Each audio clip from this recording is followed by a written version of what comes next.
Viernes 12 de junio, SpaceX lanzará la mayor oferta pública inicial de la historia, valorada en $1.770.000.000.000. Algunos creen que SpaceX está sobrevalorada al no generar ganancias tras perder $5 billones el año pasado. Te preguntarás quién comprará acciones valoradas en $1.700.000.000.000 si pierde miles de millones. La respuesta eres tú a través de tu plan de jubilación, tu fondo cotizado o fondos indexados que ya posees, pues SpaceX logró evadir reglas para entrar en ciertos planes de jubilación, para entrar en ciertos fondos cotizados e indexados donde no habría podido hacerlo de otra manera. Voy a explicar qué pasará con la oferta pública inicial de SpaceX, cómo podrían incluirse en tus fondos sin que te des cuenta y qué implica esto para nuestra economía y el mercado bursátil. Déjame explicarte esto. 3 grandes fondos de jubilación e inversión incluyen al fondo del mercado total de acciones, el fondo S&P 500 y el fondo Nasdaq 100. Bien, lo que SpaceX pudo hacer fue trabajar con algunos de estos grandes gestores de dinero para ser añadido a tus fondos, aunque no cumplía las reglas o criterios. Comenzaré hablando del S&P 500, ya que este caso es un poco distinto. Para entrar en un fondo del S&P 500, debe cumplir cierto número de reglas. Número 1. La empresa debe valer al menos $22.700 millones en capitalización de mercado. Esto cumple esa regla porque vale $1.700.000.000.000.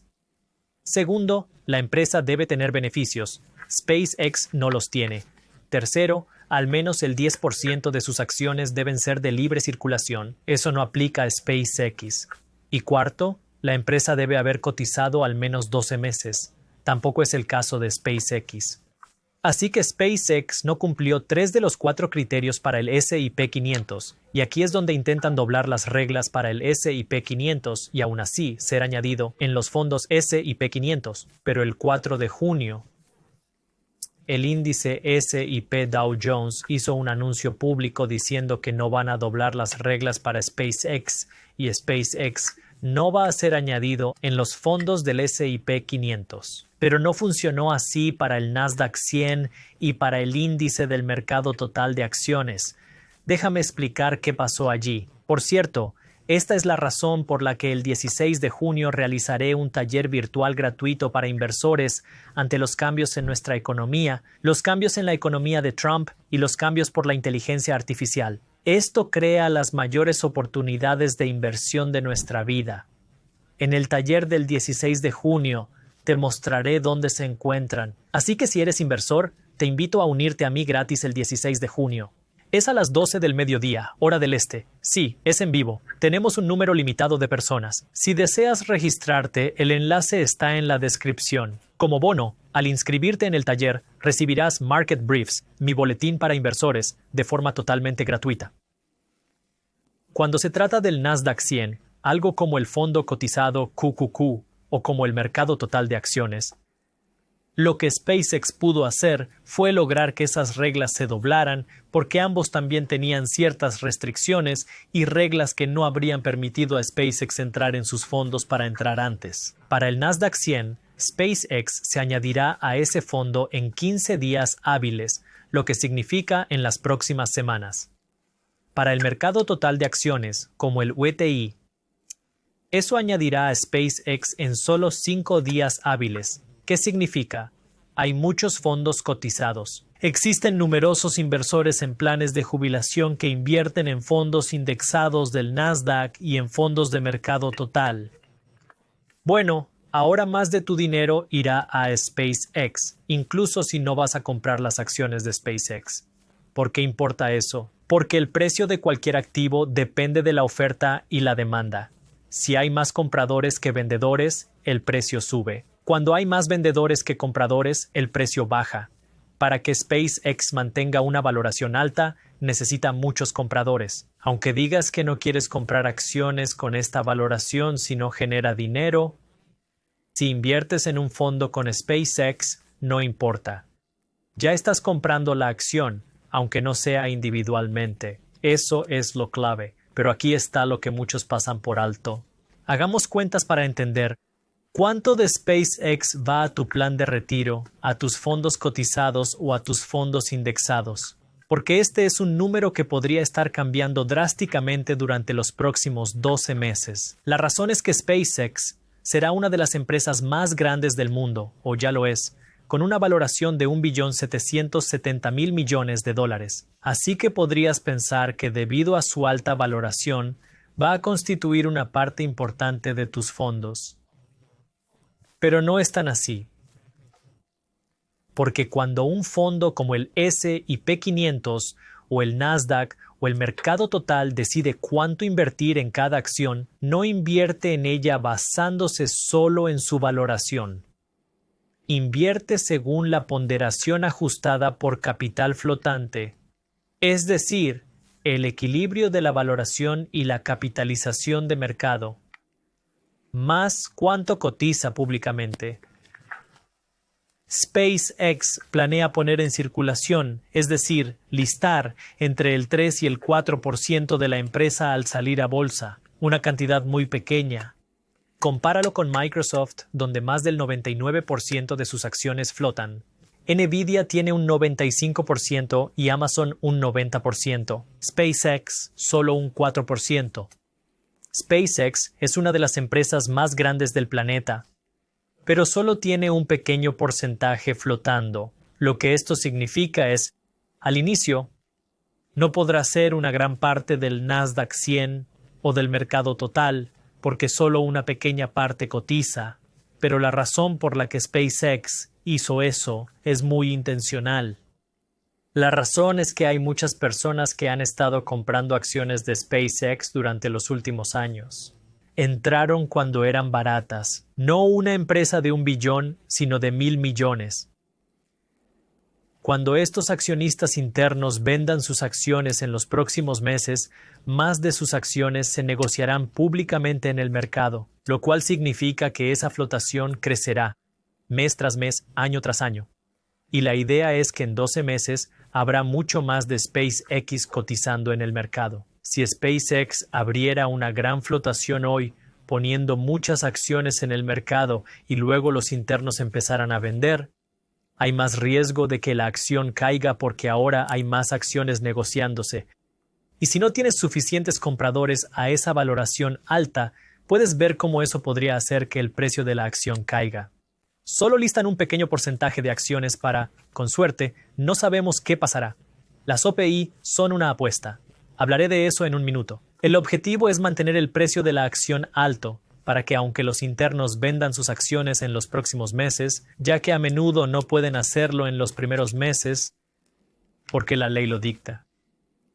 Así ayudan a mantener el precio alto, pero cuando los internos empiecen a vender sus acciones, entonces comenzará a representar una parte cada vez mayor de los diferentes ETF, fondos indexados y otras cosas en su plan de jubilación en las que está invertido. Normalmente no se permitiría invertir en el Nasdaq 100 o en el mercado total tan pronto, pero lograron flexibilizar las reglas para añadirla poco después de salir a bolsa. Pero será una pequeña parte de estos fondos al inicio, por su pequeña flotación.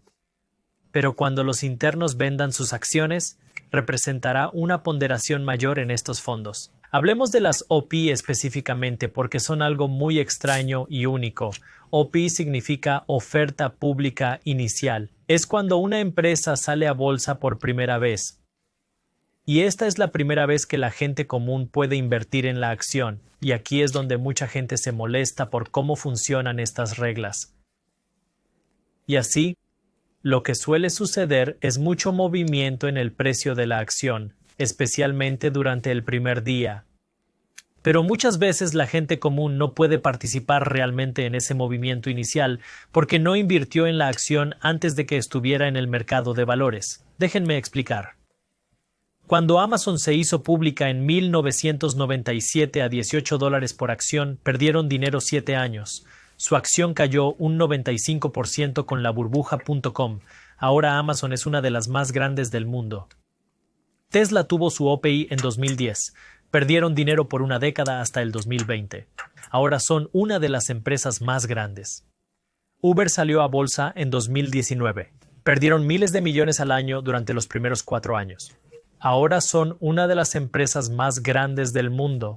Así que el hecho de que la empresa pierda dinero durante su OPI no significa que esté condenada. Pero no garantiza el éxito. Hemos visto empresas que entraron al mercado con grandes sueños y luego fracasaron. Pets.com es un ejemplo. Salieron a bolsa en el auge de la burbuja.com. Tenían una valoración muy alta y poco después quebraron. No todas las OPI que pierden dinero se vuelven Amazon, pero no todas se vuelven Pets.com. ¿Dónde estará SpaceX? Podríamos ver la historia para ver cómo han ido las OPI en el pasado, porque entre 1980 y 2020, esos 40 años, la OPI media subió cerca de un 18% el primer día. Podrías oír eso y decir, wow, eso suena increíble. Debería comprar más OPI si suben casi un 20% el primer día, pero no todos pueden conseguir ese auge del 20%, porque existe una diferencia entre el precio de la OPI y luego el precio de apertura de negociación. El precio de la OPI es al que los internos y los primeros compradores venden sus acciones. El precio de apertura de negociación es al que una acción comienza a cotizar. Así que si una empresa tiene un precio de OPI de $100, pero luego cotiza a $120, no puedes comprarla a 100. Debes comprarla en la primera operación, que es de $120. Eso es un salto del 20%, pero no obtienes esa ganancia porque empezó a $120. Esto es lo que molesta a mucha gente, porque si no eres uno de los accionistas internos o de los primeros compradores, tienes que comprarla después de que llegue al mercado. Y tras llegar al mercado, puede haber tenido una gran subida y ahora intentas perseguir esa subida si es que la hay. Aquí vemos mucha volatilidad los primeros meses, no solo el primer día, sino los primeros meses de cualquier empresa que sale a bolsa. Sabemos que entre 1980 y 2020, la OPI promedio subió un 18.4% el primer día. Pero veamos qué pasó el primer año, los primeros 12 meses.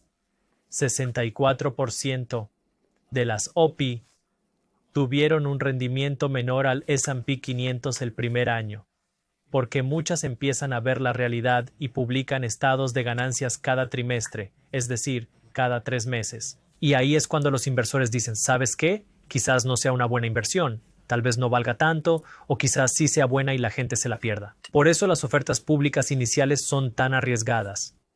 Porque primero, no tienes el panorama financiero completo. Las empresas empiezan a publicar estados financieros auditados regularmente, tras salir a bolsa. Si soy una empresa privada, o sea, que no cotizo en el mercado, como mi empresa Briefs Finances, no tengo que publicar nuestros estados financieros en ningún sitio. No tenemos que pasar por las regulaciones de la SEC para hacer auditorías financieras y cosas así. Debes hacerlo si cotizas en bolsa y la gente invierte en tu empresa en el mercado. Además, es que no sabes cómo reaccionará la gente, porque al final una empresa puede ganar mucho, pero sus acciones pueden ser malas. Si los inversores no compran la acción, ¿recuerdas lo que dije al principio? El precio de una acción depende de la oferta y demanda. Puedes tener una gran acción, pero si no hay demanda y la gente vende, el precio bajará. Y esto es lo otro que hace tan arriesgadas a las ofertas públicas iniciales, que la gente no sabe qué dirá el mercado sobre esa oferta pública inicial, porque hay una posibilidad de que SpaceX salga a la bolsa y los inversores digan, me encanta Elon Musk. Estoy dispuesto a dedicar todo mi plan de jubilación, comprar esa acción y que su precio suba aún más, aunque sea una empresa que pierde dinero. O sea, hemos visto esto ocurrir con muchas acciones de memes, donde empresas que no tenían dinero o no tenían beneficios, vieron cómo sus precios subían solo porque la gente compraba la acción.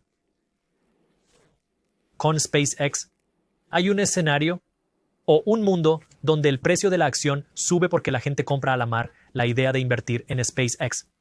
Hay otro mundo donde la gente dice que la empresa está sobrevalorada, no quiero comprarla, no creo en ella, no hay compradores y el precio se desploma. Es una apuesta, no lo sabes. Ahora puede pasar cualquiera de las dos, pero esta es la parte que la gente intenta aprovechar con las ofertas públicas iniciales. Creen que el dinero entrará. y subirá el precio o no estará y el precio caerá. Hacer ofertas iniciales es arriesgado, no se sabe la dirección a tomar. Porque como inversor, quieres invertir a largo plazo.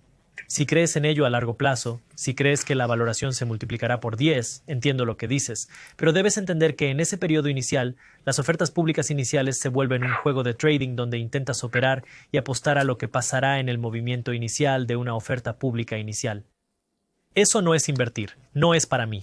Por eso no presto mucha atención a las ofertas públicas iniciales, ya que es un mercado muy distinto durante los primeros 30 días hasta los primeros 12 meses porque la gente intenta entenderlo, intentan comprender las finanzas y el sentimiento público hacia la acción, y eso es algo que solo el tiempo dirá. Y por eso quieres entender cómo terminará esto. Sé que hay mucha preocupación sobre cómo afectará a los planes de retiro y cosas así, pero lo clave que debes entender es: tranquilo. Como inversor, enfócate en tu estrategia a largo plazo. Digo esto específicamente porque escuchaba a gente hablar sobre cómo tienen planes de jubilación con fondos que permiten que SpaceX entre. Y pensaban que SpaceX tiene una valoración irrazonable. El precio de la acción caerá cuando los expertos empiecen a vender, y si el precio cae, mi plan de retiro caerá, así que debería vender, y eso no es lo que debes hacer. Ahora lo entiendo. Soy un tipo cualquiera en YouTube. No estoy aquí para decirte en qué invertir ni qué hacer porque no soy asesor financiero. Pero recuerda, como inversor, habrá mucho ruido a corto plazo. Habrá más ofertas públicas iniciales importantes. Habrá más caídas del mercado. Habrá más auges del mercado de valores y caídas de acciones. Habrá quiebras. Habrá auges de acciones. Es parte del proceso. Tu trabajo como inversor a largo plazo es saber en qué quieres invertir e invertir en ello a largo plazo. Punto. No es tratar de cronometrar el mercado. No es invertir perfectamente en lo que quieras hacer. Quieres seguir tu estrategia. Y si estás invirtiendo en fondos a largo plazo y tienes años por delante, entonces ABB siempre compra. Lo que pasa con estas pequeñas cosas no debería afectar tus decisiones de inversión. No deberías vender tu plan de jubilación porque te preocupa una acción que va a entrar en tu plan, sin mencionar que SpaceX, incluso si inviertes en el Nasdaq 100 o en el mercado total, ahora mismo será una parte muy pequeña de tu fondo debido a la ponderación ajustada por flotación de la que ya he hablado. Lo otro es, pasará al menos un año antes de que pueda entrar en el S&P 500, pero dentro de un año habrá muchos cambios con la acción de SpaceX. Podría explotar. Podría quebrar. No sabemos hacia dónde va a ir. Y lo que sí sabemos es que en los próximos 12 meses veremos mucha más realidad oculta con las acciones de SpaceX. Pero con el tiempo verás que la ponderación ajustada por flotación empieza a subir, pero la realidad también se impondrá sobre si la gente cree que vale esa valoración o no. Entonces, ¿hay preocupaciones y riesgos al invertir en el S&P 500, Nasdaq o mercado de valores total? Totalmente. Pero la razón por la que son tan arriesgados es si vas a hacer operaciones en estos grandes fondos amplios basándote en pequeños microeventos de una compañía que sale a bolsa, de una que quiebra o de una que tiene mucho éxito. Si comienzas a invertir en grandes fondos basándote en una sola empresa, es ahí donde se vuelve muy arriesgado. Pero si estás dispuesto a quitar la emoción y el trading y sigues algo como ABB, siempre comprando cada semana, cada 2 semanas o cada mes, haces esto año tras año, década tras década, y no paras solo por lo que hace una acción. Bueno, ahora tienes una receta para crear riqueza porque esta es la realidad. En los últimos 5 años ha habido varias salidas a bolsa. Algunas son más polémicas, otras más locas, otras más burbujas, algunas no fueron valoradas lo suficientemente alto.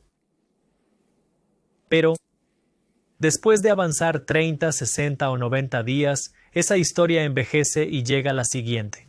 Siempre habrá algo nuevo que haga que la gente sea codiciosa, o hace que la gente entre en pánico emocional y venda.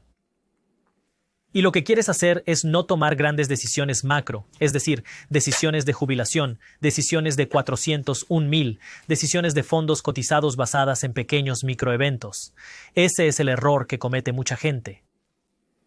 Y si puedes entender eso, bueno, ahora tienes la capacidad de volverte rico y ahora puedes construir una estrategia de inversión más sólida. De eso trata invertir para la riqueza, tener una estrategia real, pues hablamos de ETF, fondos indexados y planes 401,000, lo cual está bien, pero luego puedes empezar a pensar en cómo aumentar mis rendimientos porque hay formas de aumentar tus rendimientos sin asumir mucho riesgo adicional.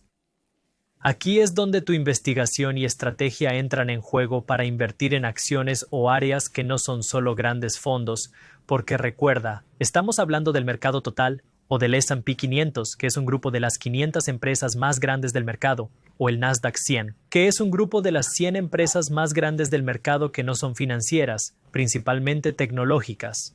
Puedes buscar un nicho mayor en áreas donde crees que fluye el dinero, y esto ahora debe ser dependiente de primero, tu estrategia, pero también tu investigación, porque el error que comete mucha gente es que empiezan a invertir su dinero basándose en lo que ven en Reddit, CNBC o ahora en ChatGPT, sin validar realmente sus ideas. Muchas veces, sabes, ChatGPT solo te dirá que cualquier idea que tengas es buena, pero debes saber cómo validar tus ideas y cómo hacer una investigación real porque ChatGPT te dará la información que ve en Reddit y CNBC, así que debes ser capaz de profundizar. Debes saber cómo investigar. Esta es una de las cosas de las que hablaré en mi taller el 16 de junio. De nuevo, si aún no te has registrado, ese enlace está en la descripción. La idea es identificar tu estrategia de inversión, porque si la conoces, es como puedes llegar a ser rico y no quedar atrapado en el ruido, porque esta salida a bolsa ha recibido mucha atención. Y ha llegado al punto de cuestionar sus planes 401,000, incluso gente que no están muy involucradas en las finanzas debido a la atención que ha reunido, porque la gente teme que colapse su plan 401,000, pero tienes que entender todo el panorama. Por eso es importante no entrar en pánico. Deberías educarte en su lugar. Porque una vez educado, puedes encontrar la oportunidad, en lugar de encontrar el miedo y emoción y codicia. Ahí está la verdadera riqueza. Tengo un taller en vivo el 16 de junio. El enlace está en la descripción. Si este video te aportó valor, compártelo con un amigo, familiar, colega o inversor. Así podemos continuar promoviendo la educación financiera. Gracias. El presidente Trump está impulsando la IA como nunca antes. Estados Unidos inició la carrera de la IA. Como presidente de los Estados Unidos, declaro hoy que Estados Unidos ganará. En palabras simples, significa que cientos de miles de millones de tus impuestos van